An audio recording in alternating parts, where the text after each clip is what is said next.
The water stopped flowing at exactly 3:47 p.m. on a Tuesday that would forever divide Riverside County into before and after. Margaret Thompson turned the kitchen faucet handle with increasing desperation, watching nothing but air sputter from the chrome spout. The silence that followed felt heavier than the summer heat pressing against her windows. Across town, similar scenes played out in a cascade of panic as residents discovered their taps had run dry, their wells contaminated, their very lifelines severed without warning. By evening, the supermarkets had been stripped bare of bottled water. Angry crowds gathered outside City Hall, their voices rising in a cacophony of fear and fury. Children cried in their mothers' arms while fathers paced the sidewalks. Cell phones pressed to their ears as they tried to reach family members, friends, anyone who might have answers. The local news vans arrived like vultures, their satellite dishes stretching toward a darkening sky that seemed to mock the crisis below. "This is unprecedented," Mayor Patricia Hendricks announced to the crowd, her voice amplified by a crackling megaphone. "We're working around the clock to identify the source of contamination." But her words carried little comfort to the hundreds of faces staring back at her, desperate and demanding answers that nobody seemed to have. Just 48 hours earlier, the scene at Riverside Creek had been entirely different. The sun had painted the water golden as it meandered through the town's heart, carrying with it the gentle sounds of morning birds and the laughter of children. Among those children were the 7 members of the Riverside Environmental Youth Group, a small but dedicated band of teenagers who had spent the past month organizing weekend cleanups along the creek's banks. Emma Rodriguez, 17 and determined, had started the group after her younger brother Miguel was diagnosed with autism and began showing an intense fascination with water ecosystems. "Look at how the current changes here," Miguel would say, pointing with his finger as his sister and their friends gathered around. The fish know where to swim because they listen to the water. His insights, delivered with the pure logic that characterized his condition, had inspired the others to see their creek through entirely new eyes. The group included Sarah Chen, whose cerebral palsy required her to use a wheelchair, but never slowed her enthusiasm for environmental advocacy. Tommy Williams struggled with severe ADHD, but could focus for hours when identifying different types of river rocks. Lisa Park's Down syndrome hadn't prevented her from becoming the group's most dedicated volunteer, arriving early to every cleanup with homemade sandwiches for everyone. Alex Foster, who used hearing aids, had taught the others basic sign language so they could communicate even over the sound of rushing water. Maya Johnson, whose prosthetic leg was a constant reminder of a childhood accident, had become their unofficial photographer, documenting their progress with an artistic eye that captured the creek's beauty and their collective hope. Together with Emma and Miguel, they formed an unlikely but powerful team, united by their shared love of nature and their determination to make a difference despite the challenges life had handed them. Their disabilities, rather than defining their limitations, had given them unique perspectives on resilience and adaptation that served them well in their environmental work. On that final morning, before everything changed, they had worked with particular dedication, removing decades of accumulated debris from a section of the creek that ran behind the old industrial district. They had filled 7 large garbage bags with rusted metal, broken glass, and various forms of litter that previous generations had carelessly discarded. Their work was methodical, careful, and filled with the kind of genuine enthusiasm that made passers-by stop and smile at the sight of young people taking initiative in their community. "We're making a real difference here," Emma had said, wiping sweat from her forehead as she surveyed their progress. "The water already looks cleaner." Miguel had nodded seriously, crouching beside the creek to examine the water flow around a large rock they had cleared. The fish will come back soon. They're probably already telling their friends about the clean spots. Unknown to them, their conversation was being monitored from a distance by Karen Whitmore, a woman whose relationship with environmental activism had taken a decidedly different path. At 52, Karen led the Riverside Clean Water Initiative, an organization she had founded 3 years earlier after moving to town with her husband, a retired corporate executive whose substantial pension afforded them a comfortable lifestyle in one of Riverside's more exclusive neighborhoods. Karen's environmental group had started with noble intentions, but over time, it had evolved into something more territorial and exclusionary. She viewed the creek and its surrounding areas as her domain, a place where her vision of proper environmental stewardship should reign supreme. The sight of these teenagers, particularly disabled teenagers, taking initiative in what she considered her area of expertise, had been a source of growing irritation for weeks. "They have no idea what they're doing," she had complained to her husband the night before. "Moving around debris without proper permits, disturbing the ecosystem without understanding the consequences. Someone needs to put a stop to this before they cause real damage." But Karen's concerns went deeper than environmental protocol. The success and positive community response to the youth group's efforts had overshadowed her own organization's activities. Local newspapers had run several positive stories about the teenagers' work, while Karen's more formal presentations to the city council had garnered little attention or enthusiasm. The contrast stung, particularly when she observed how naturally the community embraced these young volunteers, while treating her own carefully planned initiatives with polite indifference. As she watched the group work that morning, hidden behind a grove of trees with a pair of binoculars, Karen's resentment crystallized into something more dangerous. She began taking photographs with a long-lens camera, documenting every movement, every bag of debris removed, every moment when the teenagers waded into the water to retrieve garbage from harder-to-reach areas. Her opportunity came when Miguel, excited by something he had spotted beneath the surface, stepped deeper into the creek than the others had ventured. "Look, there's a whole pipe down here," he called out, his voice carrying clearly across the water. "It's really old and rusty. Should we try to pull it out?" Emma had immediately called for caution. "Let's check with the city first. If it's part of old infrastructure, we might need special permission." The group had photographed the pipe's location and moved on to other areas, demonstrating exactly the kind of responsible approach that had earned them community support. But Karen saw something else entirely in those moments. She saw an opportunity to reframe the narrative, to position herself as the protector of proper environmental procedures, while casting these well-meaning children as reckless amateurs whose good intentions masked dangerous incompetence. The next morning, as reports began filtering in about water quality issues detected by the city's routine testing, Karen made her move. She called 911 from her cell phone, her voice carefully modulated to convey urgent concern. "I need to report environmental vandalism at Riverside Creek.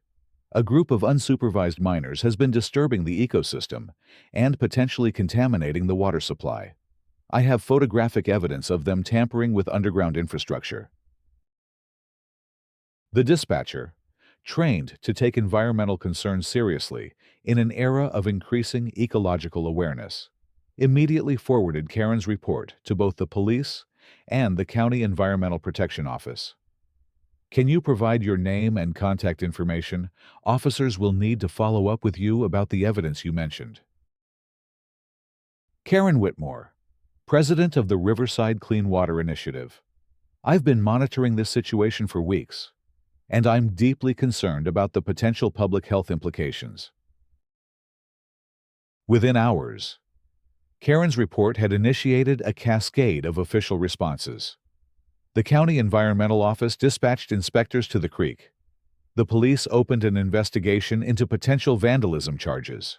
Most critically, the city's emergency management coordinator, already on edge due to the water quality alerts, decided that the situation warranted immediate precautionary measures.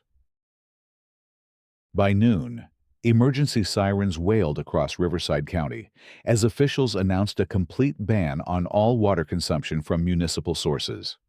The contamination levels detected that morning had been deemed potentially hazardous to human health. And, until the source could be identified and eliminated, all residents were advised to rely solely on bottled water for drinking, cooking, and basic hygiene needs. The announcement sent shockwaves through a community of nearly 40,000 people. Schools closed immediately, sending children home to parents who were already struggling to understand the magnitude of the crisis. Restaurants shuttered their doors, unable to operate without safe water. The local hospital activated its emergency protocols, while nursing homes and daycare centers scrambled to secure adequate supplies of bottled water for their most vulnerable residents.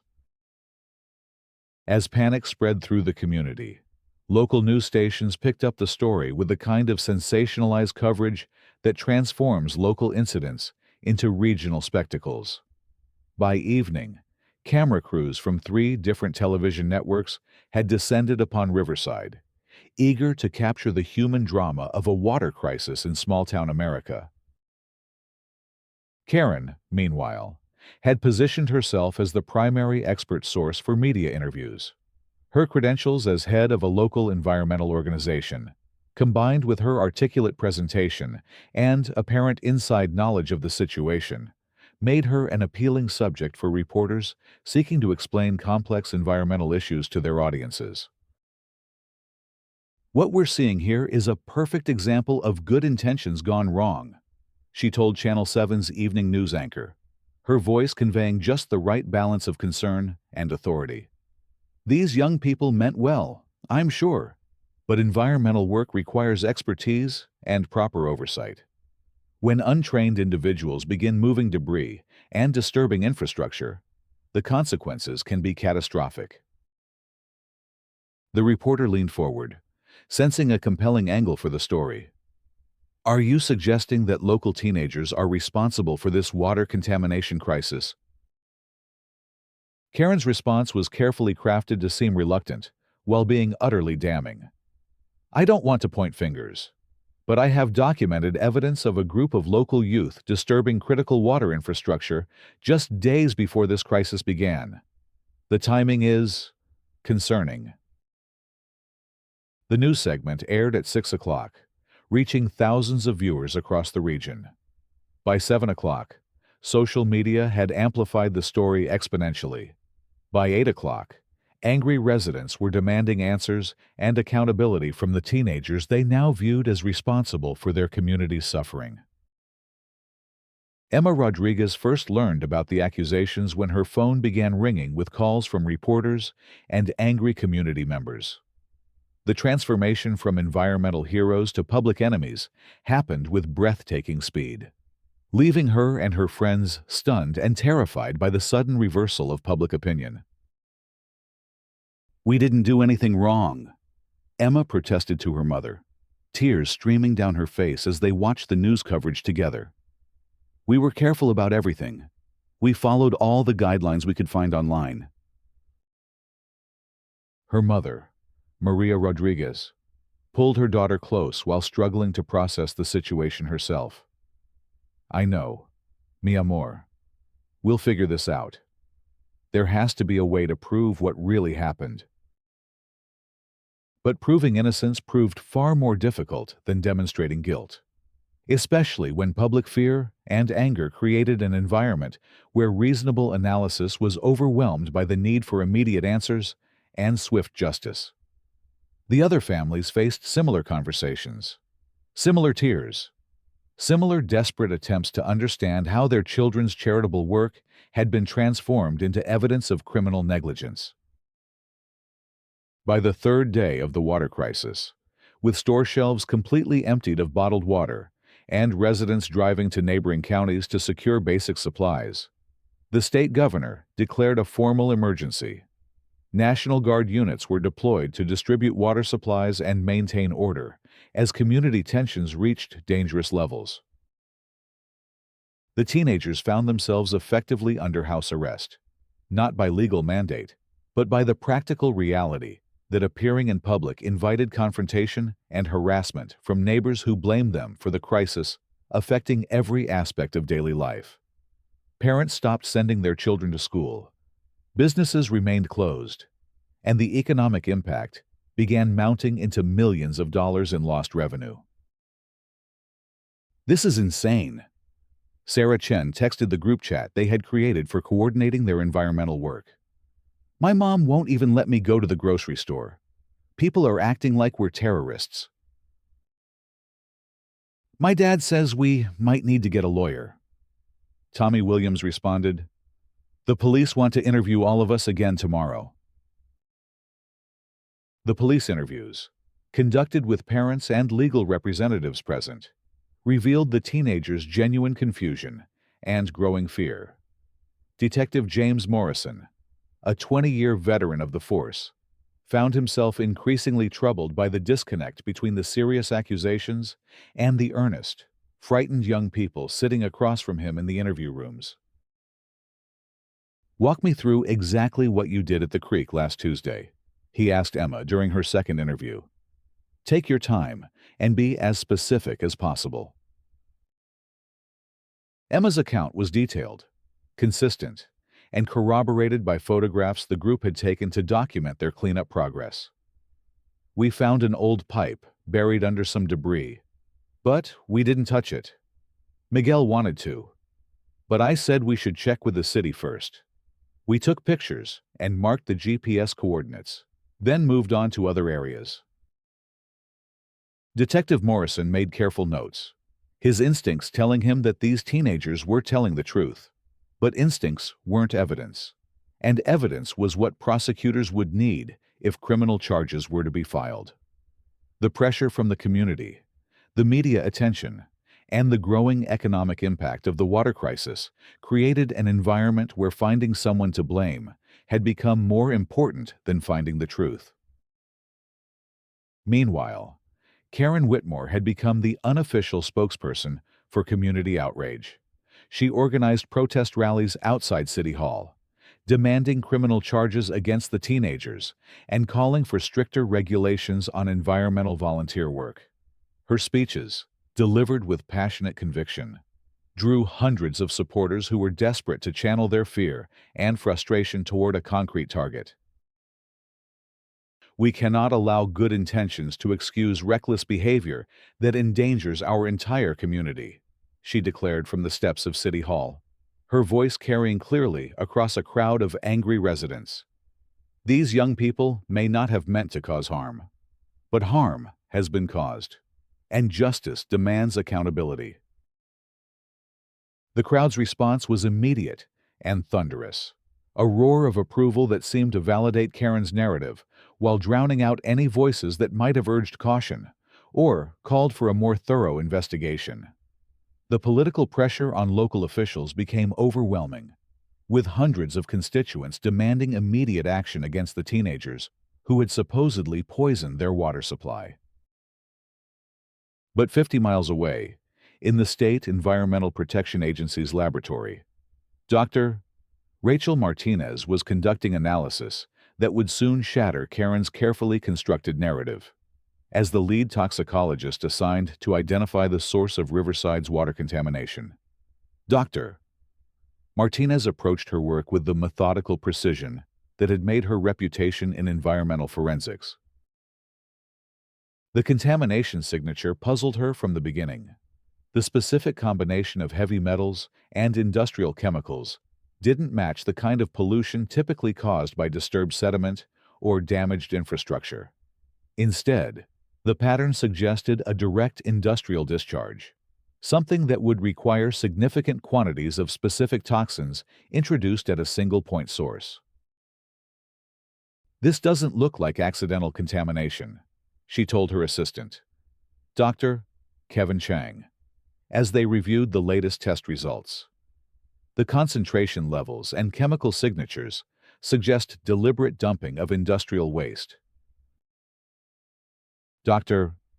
Chung nodded, pointing to specific data points on his computer screen. The lead isotope ratios are particularly interesting. They match a very specific industrial process, something used in electronics manufacturing. There are only 3 facilities in this region that use those particular compounds. Their investigation led them to examine records from local businesses that might have access to the specific chemicals found in the water supply. The search was complicated by the fact that many of the compounds could be legally purchased for legitimate industrial purposes. But the combination and quantities suggested someone with access to significant resources and specialized knowledge. The breakthrough came when Dr. Martinez decided to examine satellite imagery of the creek area, looking for evidence of recent disturbances that might indicate illegal dumping. The high-resolution images, captured by environmental monitoring satellites, revealed something unexpected: tire tracks and disturbed soil at a remote access point nearly 2 miles upstream from where the teenagers had conducted their cleanup work. "Someone used this access road recently," she observed, enhancing the image to show clear evidence of vehicle traffic in an area that should have been relatively undisturbed. "And look at the date stamp. This activity occurred 3 days before the water quality alerts began, and 1 day before those kids did their cleanup work." The GPS coordinates led Dr. Martinez and a team of investigators to a secluded section of Riverside Creek, where the water ran deep and the surrounding vegetation provided natural concealment from casual observation. What they found there would eventually exonerate the teenagers completely, while revealing the true scope of Karen Whitmore's deception.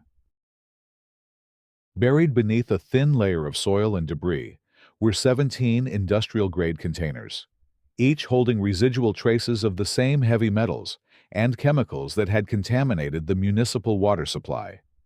The containers bore serial numbers that traced back to their original manufacturers, and from there to the specific industrial facilities that had purchased them for legitimate operations. But the most damning evidence was yet to be discovered. Hidden among the containers was a business receipt, water-damaged but still legible, showing the purchase of specific chemical neutralizers and pH adjustment compounds. The receipt was dated 1 week before the contamination crisis began, and it bore the credit card signature of Karen Whitmore. Dr. Martinez photographed everything meticulously before calling in the FBI's Environmental Crimes Unit. The federal agents arrived within hours, recognizing immediately that they were dealing with a case that went far beyond simple environmental vandalism. This was deliberate contamination of a public water supply, a federal crime with potential terrorism implications. She didn't just dump chemicals. Agent Sarah Foster explained to her supervisor as they processed the crime scene. She planned this specifically to frame those kids. The timing, the location, even the types of chemicals she chose. Everything was calculated to create maximum public health concern, while directing suspicion toward the youth group. The investigation into Karen's background revealed a woman whose environmental activism had been driven more by personal ambition than genuine concern for ecological protection. Financial records showed that her Clean Water Initiative had received significant donations from community members who believed they were supporting legitimate environmental work. But the money had been used primarily to fund Karen's comfortable lifestyle, rather than actual conservation efforts. More disturbing were the psychological evaluations that emerged during the investigation. Interviews with neighbors and former colleagues painted a picture of someone who had become increasingly resentful of others' success and increasingly willing to engage in manipulative behavior to maintain her position as a community environmental leader. She couldn't stand the fact that a bunch of disabled kids were getting more positive attention than her professional organization, explained Dr. Patricia Williams, a forensic psychologist who consulted on the case. The disabilities made it worse for her psychologically. She saw their success as a direct challenge to her own competence and authority. While federal investigators built their case against Karen, the teenagers remained in a state of suspended accusation, their lives effectively on hold as the community continued to blame them for the ongoing water crisis. The psychological toll was severe, particularly for those whose disabilities already made them targets for discrimination and misunderstanding. Miguel Rodriguez began experiencing anxiety attacks that left him unable to speak for hours at a time. Lisa Park's usually cheerful demeanor disappeared entirely, replaced by a withdrawn sadness that worried her family and friends. The group's text messages, once filled with enthusiasm for their environmental work, became increasingly desperate expressions of fear and confusion. "I don't think I ever want to go near the creek again," Sarah Chen wrote during one particularly difficult evening. "Even if they prove we didn't do anything wrong, people will always remember us as the kids who poisoned the water." But Emma Rodriguez, despite her own fear and uncertainty, refused to let despair take hold completely. "We know we didn't do anything wrong," she reminded her friends. "The truth has to come out eventually. We just have to hold on until it does." Her words proved prophetic. On the 10th day of the water crisis, as federal agents prepared to arrest Karen Whitmore on charges of environmental terrorism, bioterrorism, and conspiracy, the truth began to emerge in ways that would vindicate the teenagers completely while exposing the depths of Karen's deception. The arrest took place at Karen's home during a carefully orchestrated media event she had organized to demand harsher punishment for the teenagers. FBI agents interrupted her press conference, reading federal charges while news cameras captured every moment of her shocked response. "This is outrageous," Karen protested as handcuffs were placed on her wrists. "I'm the one who reported this crime. I'm the one who's been protecting this community." But Agent Foster was prepared with facts that demolished Karen's claims immediately. "Mrs. Whitmore, you're under arrest for deliberately contaminating the Riverside municipal water supply and filing false reports designed to incriminate innocent minors. You have the right to remain silent." The community's reaction to Karen's arrest was initially one of disbelief, then growing anger as the full scope of her deception became clear. The teenagers who had been vilified and threatened were actually innocent victims of an elaborate frame-up orchestrated by someone they had trusted as a fellow environmental advocate. Mayor Patricia Hendricks called an emergency town hall meeting for that evening, promising residents a complete explanation of the investigation's findings and the steps being taken to restore safe water service. The high school gymnasium was packed beyond capacity, with overflow crowds gathering in the parking lot to listen through speakers set up by the city's public address system. "Citizens of Riverside," the mayor began, her voice heavy with the weight of the revelations she was about to share. "We have learned information today that fundamentally changes our understanding of this crisis and the people responsible for it." She outlined the federal investigation's findings methodically, presenting evidence that left no doubt about Karen's guilt, while completely exonerating the teenagers who had become the focus of community anger. The gymnasium fell silent as residents absorbed the implications of what they were hearing.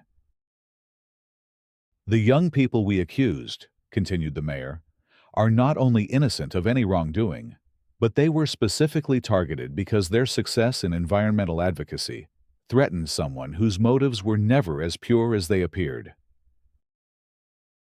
Dr. Rachel Martinez then presented the scientific evidence, explaining in clear terms how the contamination had been deliberately introduced and how the chemical signatures proved conclusively that the teenagers' cleanup activities had nothing to do with the water crisis.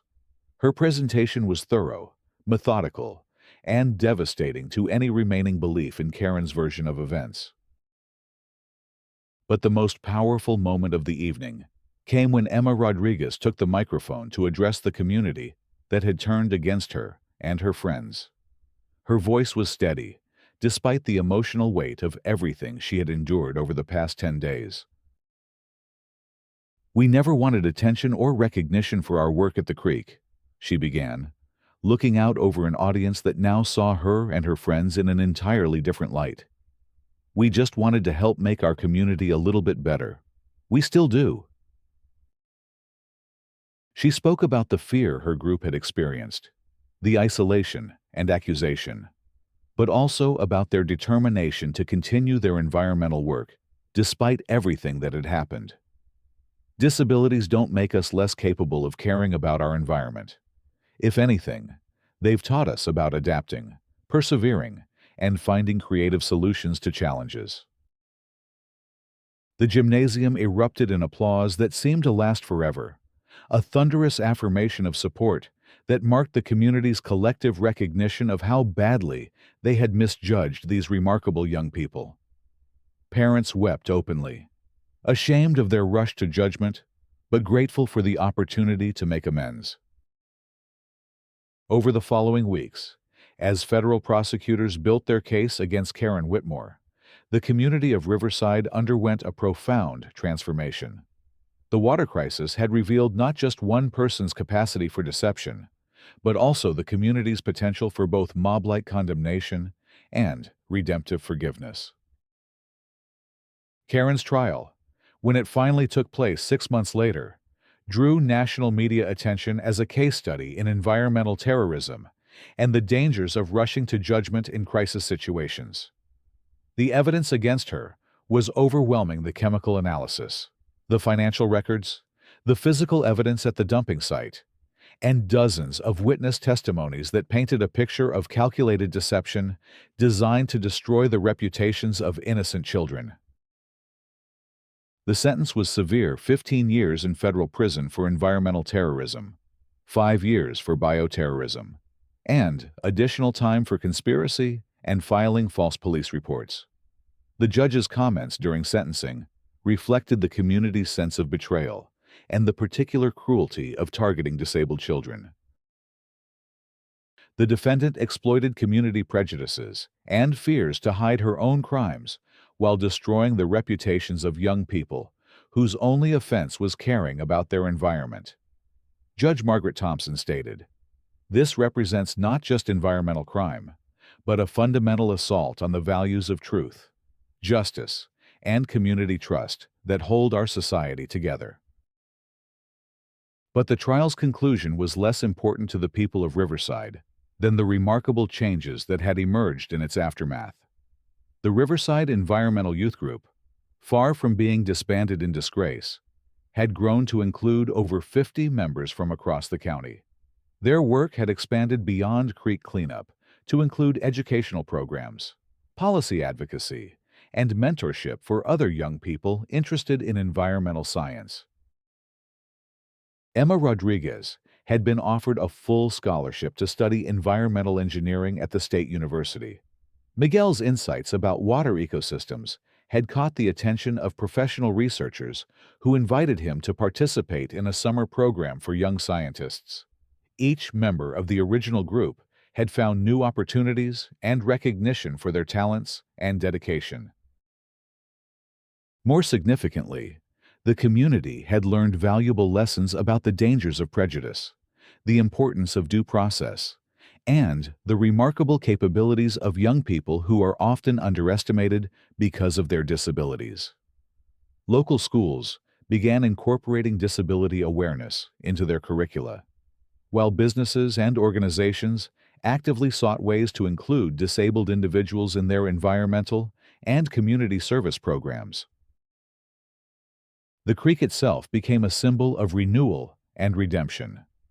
Working with state environmental agencies, the community organized massive restoration efforts that removed all traces of contamination while creating new habitats for wildlife and recreational opportunities for residents.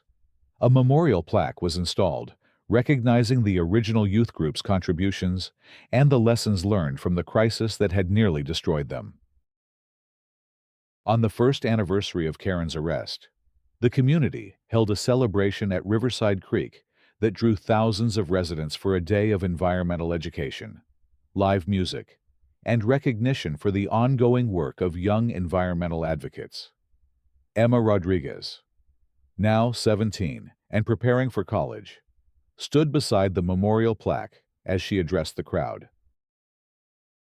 "A year ago, we thought our work here was finished," she said, gesturing toward the crystal-clear water flowing past them. "We had no idea it was just beginning. This creek, this community, and this experience have taught us that environmental protection isn't just about cleaning up pollution. It's about cleaning up the prejudices and assumptions that prevent us from seeing each other's true potential." Miguel, now 18, and accepted into a prestigious environmental science program, stepped forward to speak for the group. His words came slowly, but with the profound insight that had always characterized his observations. The water flows clean now because people learn to see clearly. Fish don't judge other fish for being different. They just swim together toward cleaner water. As the celebration continued into the evening, with families enjoying picnics along the creek banks and children playing in water that sparkled with renewed purity, the transformation of Riverside County felt complete. A community that had nearly been destroyed by deception and prejudice had emerged stronger, more inclusive, and more committed to the environmental values that the youth group had championed from the beginning. The story of Karen Whitmore's deception and the teenagers' vindication became a case study taught in universities across the country, used to illustrate the dangerous intersection of environmental crime, media manipulation, and disability discrimination. But for the people of Riverside, it remained a deeply personal reminder of how quickly fear can override reason, and how redemption requires not just the revelation of truth, but the community's willingness to acknowledge its mistakes and commit to doing better. Years later, as Emma Rodriguez completed her doctoral dissertation on community-based environmental restoration, she would often return to Riverside Creek to observe the thriving ecosystem that had emerged from the community's collective commitment to healing. The water ran clear and clean, supporting fish populations that had been absent for decades. Children played safely along banks that had been transformed from contaminated wasteland into vibrant habitat. But perhaps most importantly, the creek had become a place where young people of all abilities worked together on environmental projects, their diversity of perspectives and approaches creating solutions that no single individual could have imagined alone. The legacy of Karen Whitmore's crimes was not the fear and division she had intended to create, but rather a community's discovery of its own capacity for justice, forgiveness, and inclusive environmental stewardship. The water crisis had lasted only 10 days, but its resolution had created changes that would benefit Riverside County for generations to come. In attempting to destroy the reputations of 7 remarkable young people, Karen Whitmore had inadvertently proven their point that environmental protection requires not just scientific knowledge and technical skill, but also the kinds of empathy, persistence, and creative problem-solving that often emerge from the experience of overcoming challenges that others take for granted. The final chapter of this story was still being written by every young person who looked at Riverside Creek and saw not just clean water, but proof that truth and justice could prevail even in the face of elaborate deception and community prejudice. The creek continued to flow, carrying with it the promise that environmental stewardship, like water itself, finds a way to reach its destination regardless of the obstacles placed in its path.